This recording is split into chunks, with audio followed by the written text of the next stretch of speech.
Hi friends. నేను ఈ ఛానల్‌లో నా గురించి చెప్దాం అనుకుంటున్నా.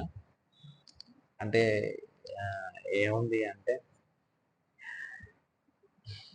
ఇప్పుడు మన దగ్గర ఆహ్, డబ్బు లేకపోతే మనల్ని ఎవరు విలువ చెయ్యరు. దేనికైనా డబ్బులే ఇంపార్టెంటు. అయితే ఆహ్, డబ్బులు, డబ్బులు, డబ్బులు అంటారు గానీ, మీ దగ్గర ఇంకొక ముఖ్యమైన విషయం ఏందంటే, డబ్బులు మీ దగ్గర ఉంటాయి గదా! వాటిని ఖర్చు పెట్టేయండి. ఎందుకు అంటే, నేను ఎక్స్‌పీరియన్స్‌తో చెప్తున్నా. మీ దగ్గర ఉన్న డబ్బులు ఫస్ట్ ఎంజాయ్ అన్నది చెయ్యాలి. ఎందుకంటే ఈ రోజున్న టైం మళ్ళా రేపు రాదు.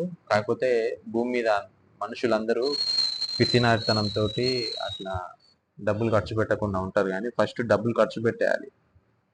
మన దగ్గర ఆహ్, ఆహ్, ఈ లోభితనంతోటి, పిసినారితనంతోటి లేకపోతే దేనికోసమో కూడబెట్టడం ఇదంతా వేస్ట్. నాకు ఈ విషయం రీసెంట్‌గానే తెలిసింది. రీసెంట్‌గా తెలిసినా గూడా